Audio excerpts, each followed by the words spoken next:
All right, here's your credits from AIA. As you can see, this course is approved for health, safety, and welfare. And my name is John Farinelli, JC Code and Construction Consultants out of Hernando Beach. So once again, welcome to everyone. I'm looking for a really good program here today with lots of questions and lots of interaction. So please, if you've got a question or comment, don't be shy. Everything is welcome, and let's have a good session. All right, first thing out of the gate, building planning 301, design criteria. In the 8th edition of the code, in section 301.2, climatic and geographical design data, they took the provisions for seismic design categories and ground snow loads, and they just scrapped them all together. As you can see, they're all marked reserved now. And you will find this consistent throughout all the 8th edition Florida codes. All references to seismic design categories, ground snow loads, gone, all marked reserved. Now, the next item to deal with are your component and cladding wind pressures. This is the prescriptive table in R301.2.1, They've all been updated for new wind speeds to correlate with the 2022 edition of ASCE 7. And there were some changes to the hip and gable roof profiles. Now, the table is still working with a mean roof height of maximum of 30 feet located in exposure B, ASD. So let's take a quick look here. First thing I wanted to show you was the table that was in the 7th edition of the code. Okay. And as you can see, the first column was 115 miles an hour ultimate wind speed. But take a look at what happens. Come on, computer. There we go. Take a look at this footnote. Loads in zone 1 permitted to be determined in accordance with ASCE 7. Because again, in the 7th edition of the code, these were prescriptive values.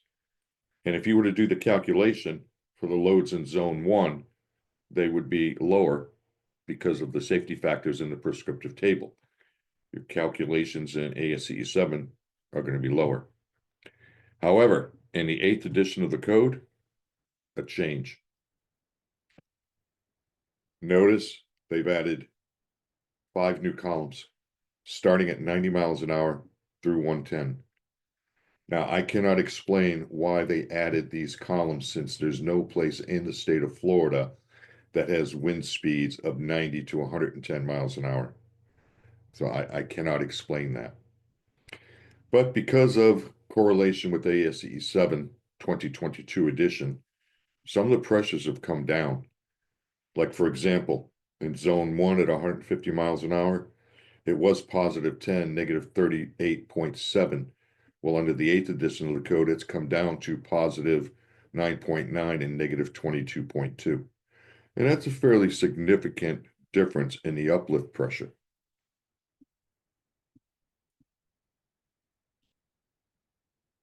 But here's another change that I think is rather significant. We've never had to do this before.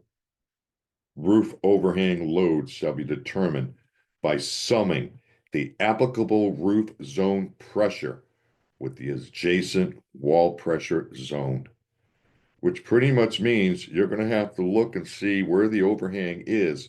Is it in zone 4 or zone 5? You take that pressure as applicable, add it to the roof zone pressure to come up with the overhang load. And again, we've never had to do that before. So I thought that was a rather interesting change. All right, let me take a look here. I want to check and see just for giggles. All right, and have a question here from Jeffrey. How does the reservation of seismic codes square with FM insurance criteria? I really can't answer that, Jeff. I don't know. That is something that I do not know. You'd have to check with some other appropriate authority, which is certainly not me when it comes to talking about insurance criteria. Thank you for the question, though. All right. Next up, what I want to show you is a little bit of a comparison.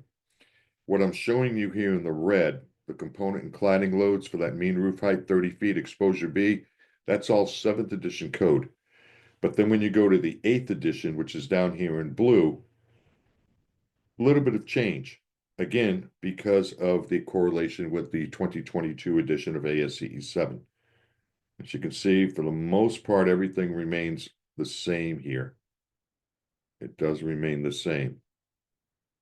But we've got one issue here that they haven't seemed to fix yet. And that's right here. See where it says hip roof equal to 45 degrees? That should not be that way. That is really an error. It should be 27 to 45 is what it should be. And it doesn't appear that they fixed that in any of the supplements yet, but that is really what the intent is. All right. So as a comparison here, I want to show you what is really changed. You'll notice that under the 7th edition of the code, you have zones 1, 1 prime, and that footnote G, 2, and 3. Well, as you can see, the commensurate table, which is now titled roof, gable roof, less than 7 degrees, which would pretty much mean flat roof. It's 1 prime, 1, 2, and 3. Next table that they changed. Remember all those zones, the 2E, the 2N, the 2R, all of that good stuff? It's all gone. Now you're down to zones 1, 2, and 3. And you're going to find this to be consistent. Here's your gable roofs greater than 20 to 27, same deal. All the E's, the R's, and the N's, gone. Now it's zones 1, 2, and 3. Same thing here. Gable roofs greater than 27 to 45, the 2 E's, the R's, the N's, all gone. Back to zones 1, 2, and 3 again. Hip roof, 7 to 20 degrees. Same deal. R's, E's, gone. Just 1, 2, and 3 now, across the board. And there's your hip roof, greater than 20 to 27. 2 E's and 2 R's, they're gone.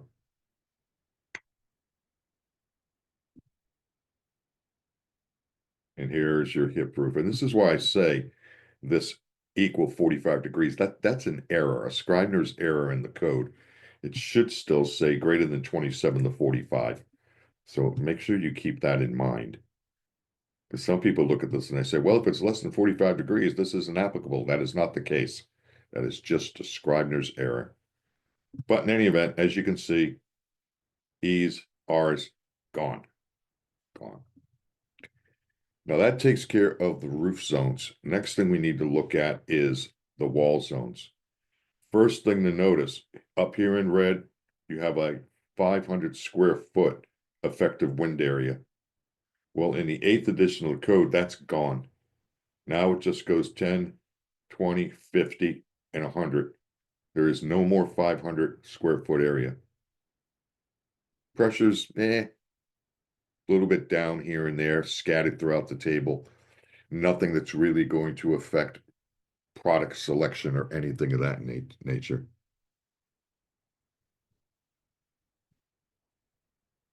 All right. Everybody good so far? Any questions that were coming in? Okay. Hey, John. Yes. If you don't mind, I want to do one little quick reminder about this, the credit on this course, because we did have a couple questions that came in about the difference between the advanced credit and the HSW. So I know we mentioned this in the beginning, but anybody that may have joined us late, this course qualifies, has been approved for 1 HSW credit. It is not an advanced course, and somebody asked about the difference. So Florida architects are required to get 2 hours of advanced Florida Building Code credit, and the next time time that that's due is December 31st of 2026. So there's going to be a lot of opportunities to get the advanced, but this particular course is qualified for HSW, not the advanced. So sorry to interrupt, but just wanted to clarify that in case anybody else was curious about that. No apologies necessary. That's a good point. Make sure everybody clearly understands the credits approved for this course. Thank you. Do you see that question from Larry? Yeah, and I'm not really sure I understand it. Okay. Roof charts, why there's still 10, 20, 50, 100. Hmm. I'm not sure I understand this question. Again, it's just changes there correlated with ASCE 7, and that's why the only change made was the deletion of the 500 square foot area for wall zones 4 and 5. But as far as the tables go in the roof slopes, they stayed the same, you know, as far as the zones go, but they don't go by 10, 20, 50, 100. They don't go by that. All right. Let's take a look now. Come on, computer. There we go. Now, of course, again, changes correlating with ASCE 7 is table R301.2, paren 3, your height and exposure adjustment coefficients. Now, the whole point of these exposure adjustment coefficients is the simple fact that the prescriptive tables are for exposure B with a mean roof height maximum 30 feet. If you go to a different exposure category or a different, I lost my train of thought there. If you go to a different exposure category or a different mean roof height, you have to use adjustment factors. Now, something else to notice, that in exposure B, when the building mean roof height is less than 30 feet, the adjustment factor has come down. It is now less than 1, which is going to bring the pressures down versus those that were in the 7th edition of the code. And of course, your mean roof height is the average of the ridge and the eave heights. If it's a flat roof, it's the top of the flat roof. If the building by chance has a parapet wall on it, that does not count. It still goes to the flat roof level. So let's take a look at the table. Now, what I'm showing you here in this red box right here are the values that were in the 7th edition of the code. Okay. Here in blue, we have the new values under the 8th edition of the code. So as you can see, the adjustment coefficients have come down. Not a lot, but a little bit. And here is where, from a mean roof height of 15 up to 25 feet, where you have the coefficients that are less than 1. Okay. So that's going to reduce the pressures. Now, something else I always like to point out, because again, you know, as hard as we try, there's no way to get the code right first thing out of the first printing. You know, when you look in the 7th edition of the code, and as I showed you on some previous slides, changes in the 7th edition of the code were shown in red.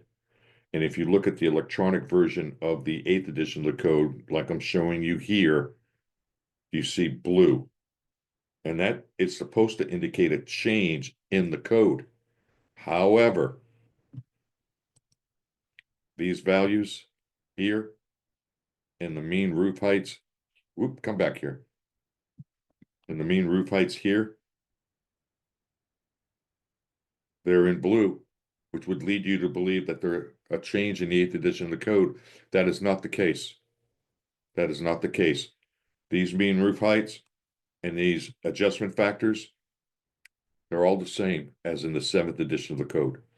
So the point being, ladies and gentlemen, is if you see something in blue in the code in the 8th edition, don't just take it as gospel that it's a change.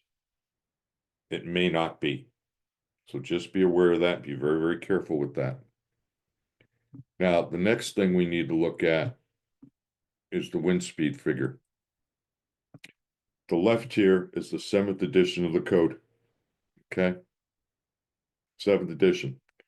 You have 6 footnotes in this figure, 301.2 parentheses 4, ultimate design wind speed. Well, take a look at what happened in the 8th edition. The wind speeds up in the panhandle went up. Also, the shaded area indicating the windborne debris region, it got bigger. Take a look again at the 7th edition and now look at the 8th edition. The windborne debris region area was expanded. And you also got something else going on here. You got 2 new footnotes, okay? 2 new footnotes, 7 and 8. 7 talks about the windborne debris region where you're in an exposure D condition. And 8 gives you a new opportunity, so to speak, to access wind speeds and such for specific addresses. That comes from ASCE 7. So let's take a little closer look at those. Here is that new note. Within 1 mile of the mean high water line where an exposure D condition exists, upwind at the water line, and the ultimate design wind speed V ult is 130 miles an hour or greater. And here is note 8. Location specific wind speed shall be permitted to be determined using the ASCE wind design geodatabase. And then they give you the website where it can be accessed. Now, here's the deal, and this is important. When this first came into the code about the exposure D being a windborne debris region, it was met with quite a bit of resistance. Quite a bit of resistance. So during the supplement period, the building commission took action against this. And this is what happened. Okay. They went back by supplement number 2 to the definition of the windborne debris region that was in the 7th edition of the code. So you do not have to worry about that exposure D condition. Okay, your windborne debris region as defined is the same as it was in the 7th edition of the code. Now, where did that exposure D condition come from? ASCE 722. See how they revised it? They struck out coastal and went with an exposure D condition. Okay. But the concern is that ASCE changed this from what it was previously to this exposure D situation without the benefit of sufficient studies to see if it was really warranted. So that's gone. We're back to the 7th edition of the code. Now, just for exploratory purposes more than anything else, if that exposure D condition would have stayed into the code, look what would have happened here. It would have expanded the windborne debris region dramatically in areas such as this. And so that is gone. That's gone. And Christopher's asking, isn't exposure D coastal by definition? Well, when you look at the actual definition, it talks about open grasslands or, open ice sheets and things of that nature. And exposure D is really considered to be on the shoreline, but there's even some controversy about that. Some are saying that it's more appropriate for being exposure C, but if you look at the definition of exposure C, the risk categories and the surface roughness categories, neither one of them really talk about being on the ocean or anything like that. All right, now, as far as the geodesign database, take a look at this. When you go to that site, okay, here I put in an address in Hernando Beach. It gives me the elevation, the latitude, the longitude, the standard. When you go to this site, you have to select the risk category. And in this case, I put in risk category 2. the wind speed is 139 miles an hour. It is flood zone AE. Right there. And this site can also give you information about flood hazard areas on top of telling you what zone it is. Take a look at this. Here's the LIMWA, the limits of moderate wave action. Here's the site.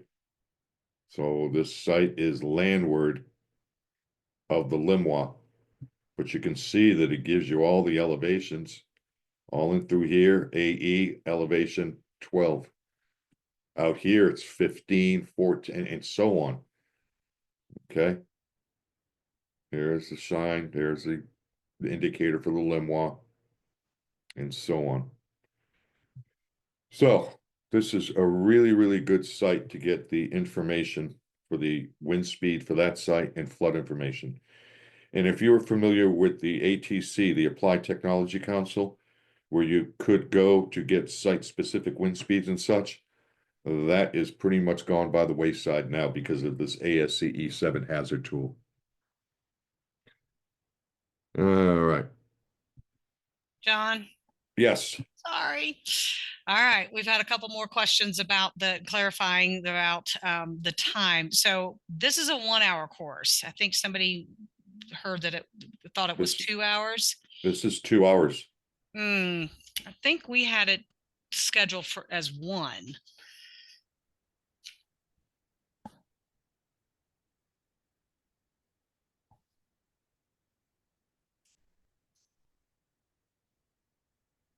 Open for suggestions.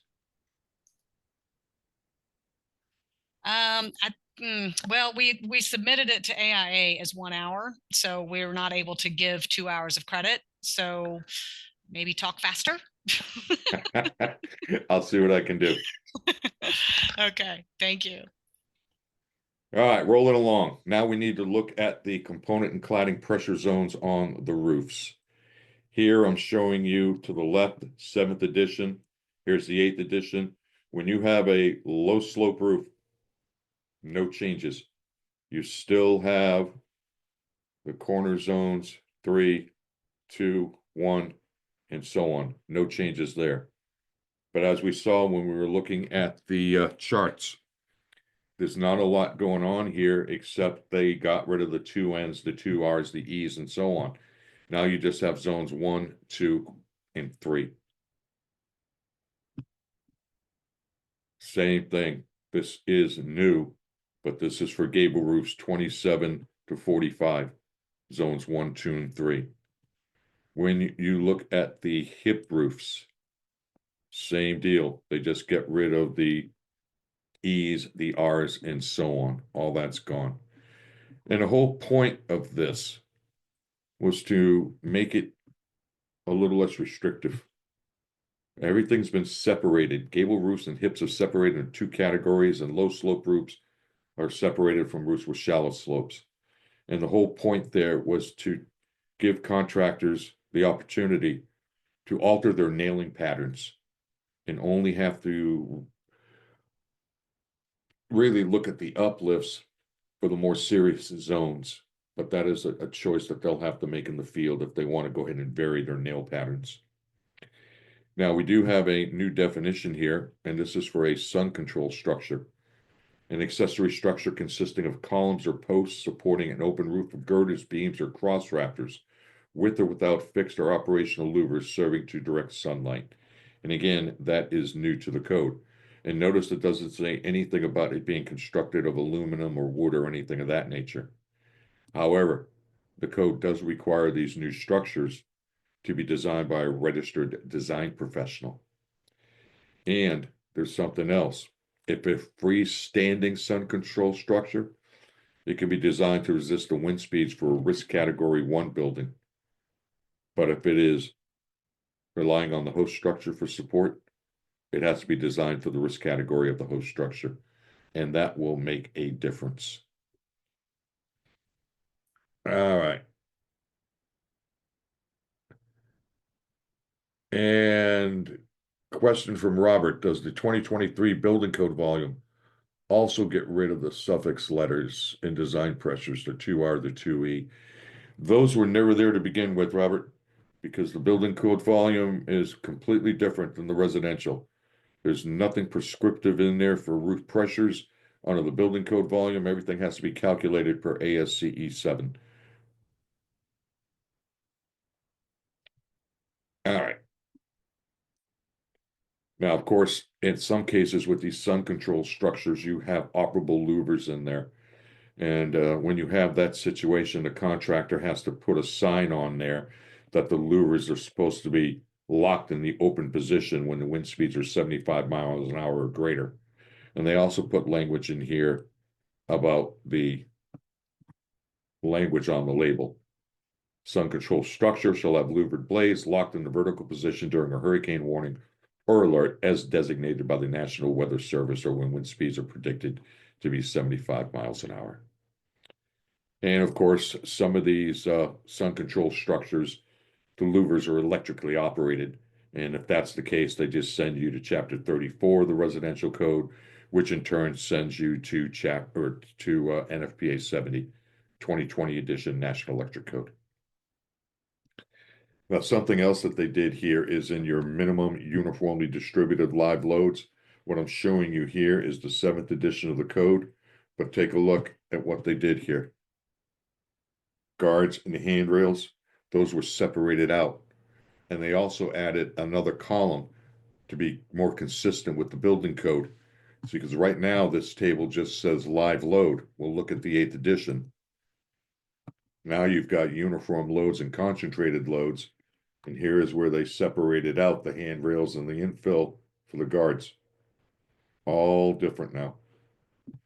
But this again is consistent with the building code volume. Footnotes in the table have been revised too. Now, under fire resistant construction, there is a change here that I do not want to spend any time on it at all because it's talking about annular spaces around water-filled sprinkler piping. Well, we do not really sprinkle anything under the residential code. And plus, the only time you'd ever see it would be in a 1 or 2 family dwelling because townhouses have a property line and you can't cross the property line. So I really don't want to spend any time there. So we'll just go ahead and get out of that. So let's go to building planning and we'll go to light ventilation and heating in 303. What they've done here is made a change where local exhaust, mechanical exhaust for a kitchen can now substitute for an openable window. This section talks about habitable rooms, 303.1. Nothing really changed there. We're still looking at an aggregate glazing area of not less than 8%. Okay. And then for openable area, it's got to be 4%. Okay. Natural ventilation, blah, blah, blah, blah, blah. Aggregate glazing, 8%, 4% of that has to be openable. However, here's where they made the change. For habitable rooms other than kitchens, the glazed areas need not be openable, where the opening is not required by Section 310, which is emergency escape and rescue, and the house has a whole house mechanical ventilation system or a mechanical ventilation system capable of producing 0.35 air changes per hour. And here it is for kitchens. Glazed areas need not be openable when the opening is not required by Section R310 and a local exhaust is installed in accordance with Section M1507.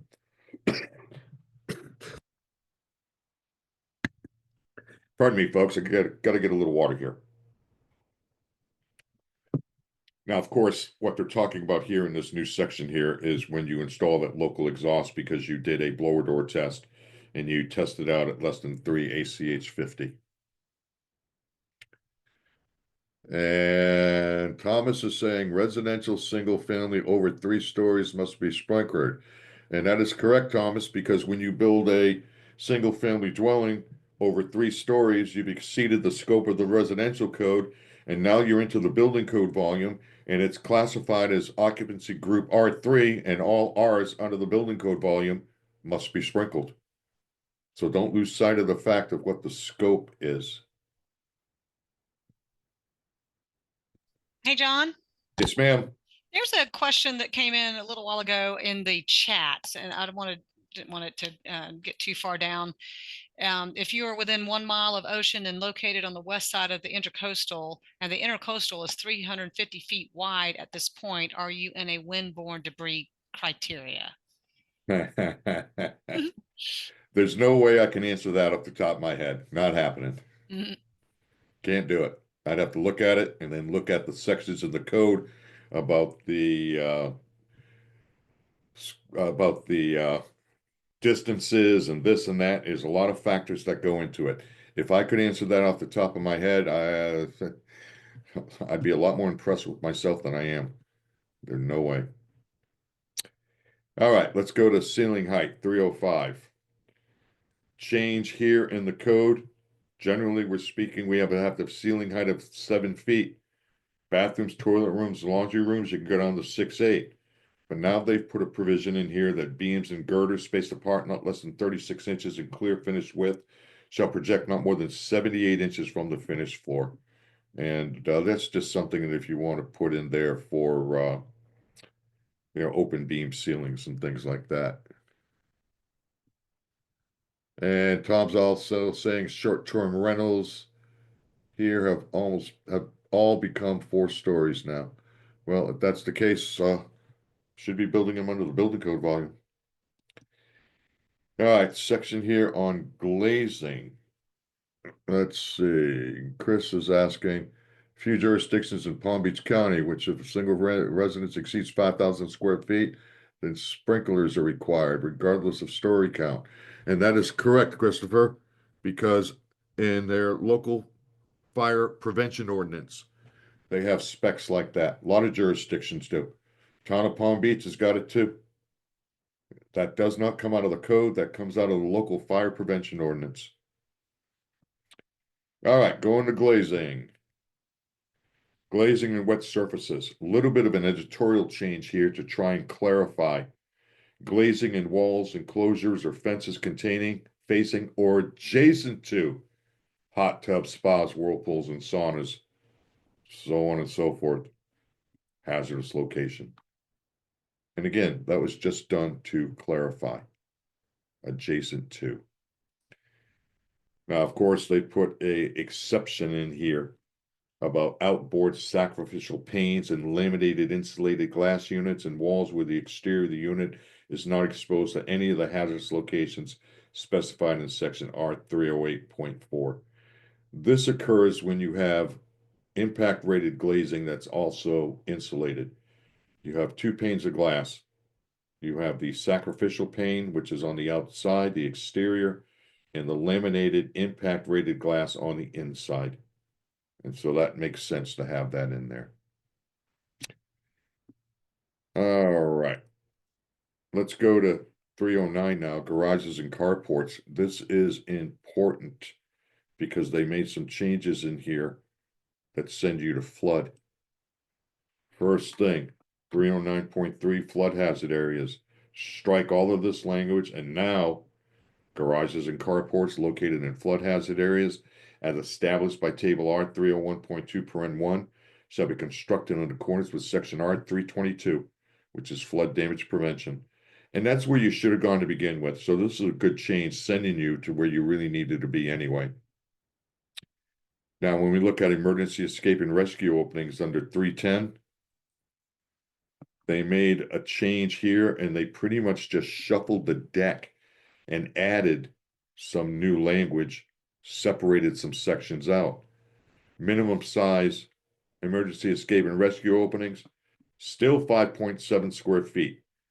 However, they made the change here. They kept it. It's no longer an exception. It's part and parcel of the body of the code.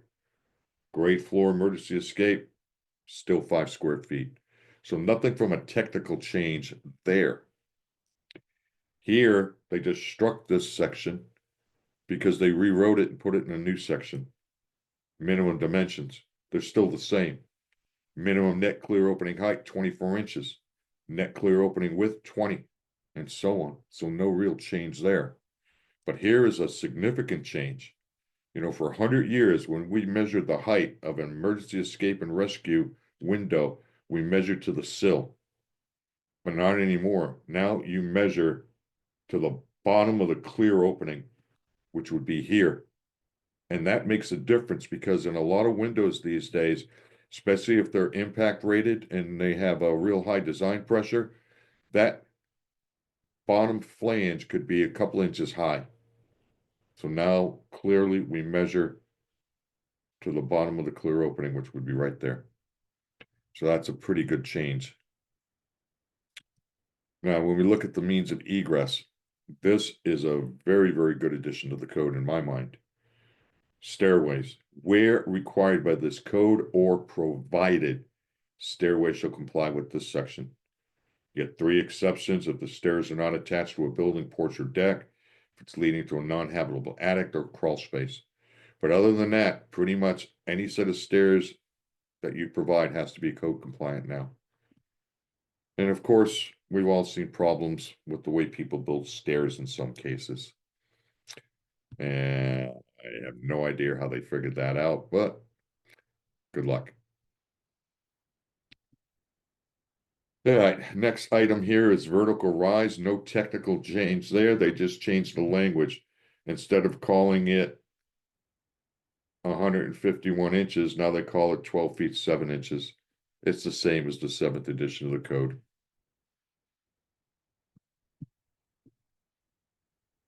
Stairway walking surfaces. Nothing really going on here except the new exception where the surface of a landing is required elsewhere in the code to drain surface water. The walking surface of the landing shall be sloped not steeper than 1 unit vertical and 20 units horizontal. And that's fine if you have a concrete landing at the bottom of the stairs. But remember, a landing is not a defined term in the code. There's nothing that says it has to be concrete. It can be anything.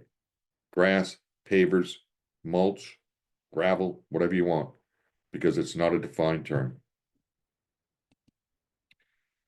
All right, window and fall protection and guards. This is 312. Well, they did the same thing here. When you're measuring the window sill opening height, you measure to the bottom of the clear opening, even though it still says sills in here. They kind of should have struck that, but they really didn't.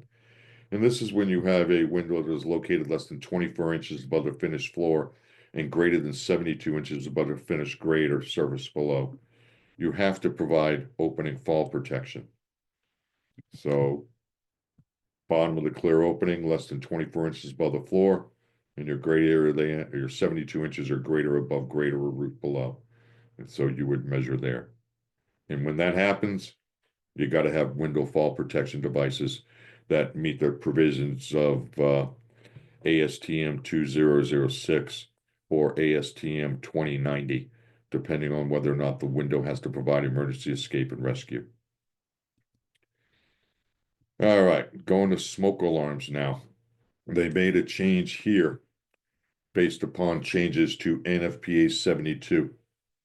Smoke alarms listed and marked helped reduce cooking nuisance alarms shall not be installed less than 6 feet horizontally from a permanently installed cooking appliance. And that's a pretty interesting change. And let's see, Eric, while landing isn't defined, universal housing or ADA requires the landing at required egress to not be organic. Well, I can understand that, Eric, and I don't have any issues with that, except none of that is applicable to the residential code. Certainly not the Americans with Disabilities Act. All right, let's go here to foam plastic because they did make some changes here. This is what you saw in the 7th edition about surface burning characteristics. All of that got struck merely so they could rewrite it. Now you get this. Unless otherwise allowed, so on and so forth. They just send you to 316.3.1 or 3.2. All right, and when you look at that, is where they took the opportunity to pretty much rewrite it. Now, they did put an exception in here for spray foam plastic insulation, but none of the technical provisions changed in here. It's still flame spread, max 25, smoke develop index, max 450. It still has to have an ignition barrier, half-inch gypsum board and such. So nothing really changed there. But here are the new sections. Foam plastic insulation 4 inches thick or less. Well, again, flame spread not more than 75, smoke develop index not more than 450. Next section is more than 4 inches. Well, again, technical numbers did not change. They're still 75 and 450. Okay. All right. Let's go here. Protection of wood and wood-based products against decay. These sections here have been rewritten just for clarity more than anything else. You still get your 18 inches that were struck here. It's just now here. And crawl spaces are unexcavated areas located within the periphery of the building foundation. Wood joists or the bottom of wood structural floor were closer than 18 inches to exposed ground. Wood girders were closer than 12 inches to exposed ground, and wood columns were closer than 8 inches to exposed ground. Got to be naturally durable wood or treated wood. Same thing here. All they did was say, including columns that rest directly on concrete or masonry. Here is completely new. Portions of wood structural members that form the structural support of buildings. Balconies, porches, or similar permanent building appurtenances where those members are exposed to the weather without adequate protection from a roof, eave, overhang, or other covering that prevent moisture or water accumulation on the surface or at the joints between the members. So if it falls under this provision, it's going to have to be, again, naturally durable lumber or preservative treated. Now, the exception really isn't going to do us any good here in Florida because it says climatic conditions preclude the use of naturally durable or preservative treated wood where the structure is exposed to weather. That is not us.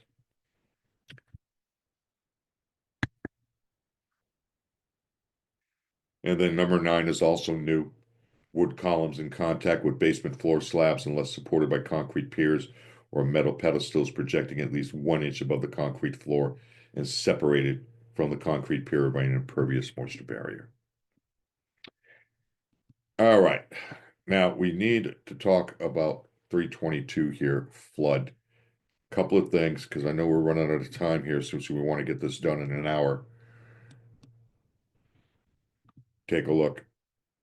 This is big time language here. This is 322.1.6, protection of mechanical, plumbing, and electrical systems. This section pretty much says that everything for mechanical, plumbing, and electrical has to be located at or above the base flood elevation. But look at the new language they put in here. Replacement of exterior equipment and exterior appliances damaged by flood shall meet the requirements of this section. So it doesn't matter if it's doesn't qualify as a substantial improvement anymore. If you have exterior equipment or appliances that are damaged by flood, the replacement has to comply with flood damage prevention provisions of 322, which means you're going to have to elevate it, regardless of whether it constitutes a substantial improvement or not.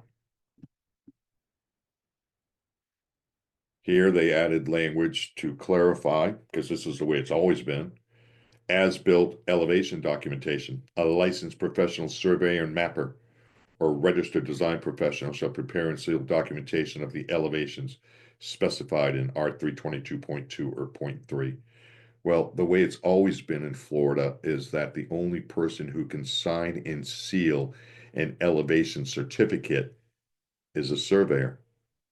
Design professionals, they can seal their own drawings that show elevations, but not an elevation certificate.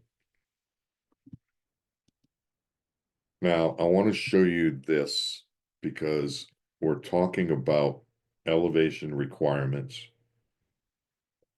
not including flood hazards in coastal A zones. Okay. So basically, we're talking about just A zones. It is base flood plus a foot, or the design, the DFE, whichever is higher. But look what they put in here about attached garages and carports. Attached garages and carports shall comply with one of the following. The floor shall be elevated to or above the elevations required in item 1 or 2 as applicable. The floor shall be at or above the grade on not less than one side. Where an attached garage or carport is enclosed by walls, the walls have flood openings that comply with section 322.2.2. And the attached garage or carport shall be used solely for parking, building access, or storage. Okay? Now, again, this is talking about attached garages and carports. All right? So that is a interesting change. Interesting change. Because you've never really had issues with this before, because we were always allowed to put the garage or the carport below the slab elevation of the structure. Okay, at or above grade on less than one side. So nothing really too serious there. But look what they did for detached accessory structures and detached garages. Floors shall be elevated to or above the elevation in item 1 or 2 as applicable. But look here. Floors are permitted below the elevation required in item 1 or 2, provided such detached structures comply with all the following. Used solely for parking or storage, 1 story, not larger than 600 square feet, and anchored to resist flotation, collapse, or lateral movement resulting from design flood loads. So again, no real big changes when it comes to attached garages and carports. But if you're going to build a detached garage or accessory structure and it's in a flood zone A, that's what you're limited to. That is what you're limited to. Now, this section goes on. You got to have flood openings in it, flood damage resistant materials, and any plumbing, electrical, mechanical has to comply with 322.1.6. Now, that said, take a look at this now. Let me find it. Okay, nothing there. Stem wall foundations. Okay, let's see. Here we go. Now, we're talking about detached accessory structures and detached garages that are in coastal high hazard areas. Bottom of the lowest horizontal structural member supporting the floors elevated to or above the elevation in item 1. Floors are permitted below the elevation, but look what you have to comply with. Solely for parking or storage, not larger than 100 square feet, 1 story. And that's in your coastal high hazard areas, your B zones. That's a pretty significant change there. Pretty significant. All right, now we are just about out of time here, so there are a couple of other things I want to show you. There's nothing really changing there. It's all still based on ASCE 7. Now here is chapter 3, of course, building planning 324 solar energy systems. They made a change here requiring the mounting systems for your photovoltaic panels and modules to be listed and labeled per UL 2703. Installed in accordance with the manufacturer's installation instructions and their listings. And here, a new section for building integrated photovoltaic roof panels sends you to section 905.16. Now here we had a change based upon one of the supplements. It's no longer called stationary storage battery systems. Chapter is titled energy storage systems. And when you get there, the whole section has been rewritten in its entirety. Completely rewritten. And then stationary engine generators. This is actually a new section to the code. It's pretty straightforward. Anytime you're doing an emergency generator under the residential code, the generator has to be listed per UL 2200. Okay, and you have to have a transfer switch. You can't backfeed anything. You have to have a transfer switch. Now, that doesn't mean that you can't have an inlet plug if it's a portable generator. This is for a stationary generator. And pretty typical stuff here about being in an approved location. Chapter 34, which is electrical. Stationary fuel cell power systems. This is pretty typical. All they do here is send you to the Florida Fire Prevention Code. Stationary fuel cell power systems in new and existing buildings and structures shall comply with the Florida Fire Prevention Code. And that, ladies and gentlemen, does it. 1 hour. That's all I've got for you. I think there's one question in there about the 100-foot square. Yeah, I see it there, Callum. How is 100 square feet of garage? Well, I guess you could park a lawnmower in it or a motorcycle. But yeah, all they've done there, Callum, is they've tightened up the requirements for construction and flood hazard areas for detached garages and accessory structures is pretty much what they've done, especially as you can see in the coastal high hazard areas. You know, those are your V zones. And of course, 100 square feet isn't much, but that's the way it's written. Okay, well, we've got some people asking about getting a certificate, so we will certainly take care of those. If you have any more questions, we've got a couple minutes. You can type them into the Q&A box. And while we're waiting to see if anybody else has any comments or questions, just a couple reminders. This course qualifies for 1 HSW credit. It's not an advanced course. We will have several of these code series courses over the next couple months.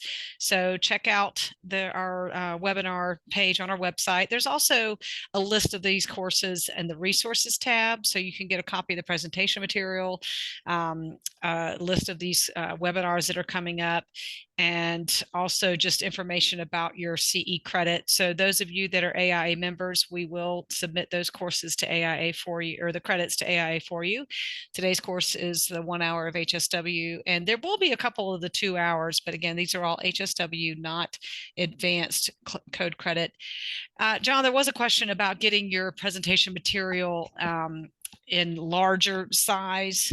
So I don't know if you will be, everybody's getting the material in an email that they'll receive tomorrow.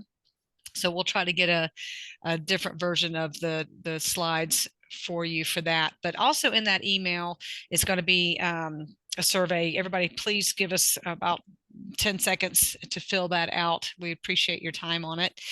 And I think, let's see, what else do we see? Yes, evaluation forms you will see when you log out. They'll also be in there tomorrow. There will be a recording of this presentation available on our website coming up. Give us a few days to get through the editing process. Somebody's asking about clarifying the elevation requirements for attached garages. All right, that is coming from Mary, and that depends. Okay, if you are in an A zone and it's an attached garage, the slab elevation for the attached garage can be below the base flood elevation. We do that all the time. And that's what we've been doing as far back as I can remember. So your slab elevation for your attached garage below the BFE, the elevation of the structure itself, the dwelling unit, has to be base flood plus a foot. If you are in a coastal A zone or a B zone, coastal high hazard area, if it's a detached structure, you got two choices. You either elevate to the bottom of the lowest horizontal member, or if you could do that if it was like a mother-in-law apartment or something like that, an accessory structure. But if it's a detached garage, it's going to have to be slab on grade, which pretty much meets, you're limited to 100 square feet. And that's pretty much it. Yep. All right, let's see, another question here. Understanding that a survey needs to sign and seal an elevation certificate verifying built conditions. One is also required to submit an elevation cert when applying for a permit of proposed elevations. Since that is solely based on design, cannot be provided by the architect, as that has been requested. You cannot sign an elevation certificate, okay? The code has provisions in there to show elevations twice, okay? First, before you go vertical, and then a final. So as the architect of record, you can show in your drawings what the slab elevation is going to be. And you sign and seal that as the code allows. They pour the slab or they do the stem wall, whatever it is. And then they need certification of the elevation of the slab before they go vertical. And that needs to be done really by a surveyor, as a design professional cannot sign a elevation certificate. And the code is asking for resistance to water damage. Number 8 says overhangs are included. This means ledger boards must be pressure treated. If you're talking about the fascia, Dakota, the answer is no. That was a specific section in there about when it can be exposed to water damage. So if it's a fascia board, the answer is no.